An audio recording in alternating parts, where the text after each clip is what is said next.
flex kule kudzi again tefini muti kwa dede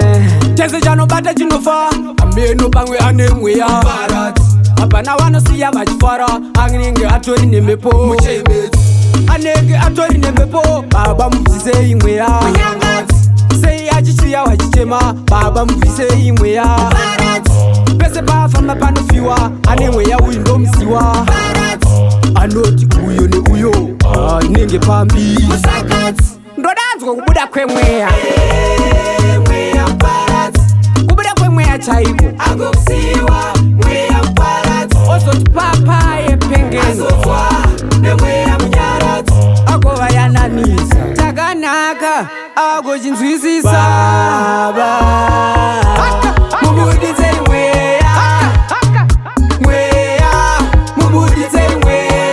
agovaka pakaputsa ombonyaradza vaye vakachemedza oboyananisa nekubatanidza hama dziye dzakarwisanisa endoko pamboko tamboko ataicho itaicho endaiko endoko ovowati iwe mabinzi saka ndati pakuda kubviswa mweya apa pakuda kubatwa pamweya ngatifanduruta uripo pamweya pakuda kubatwa uchiita zvemweya ngandinati baba mubvisei mweya mweya mubvisei mweya mweya mubvisei mweya mweya mubvisei ndikati hande iwe usasare kana ngati fambe iwe usasare kana ngati tambe iwe usasare saka ndati mubate ndikati mumane ndikati uko ndikane uko akudane icho akudake ndauko saka ndati iwe usasaize ndikati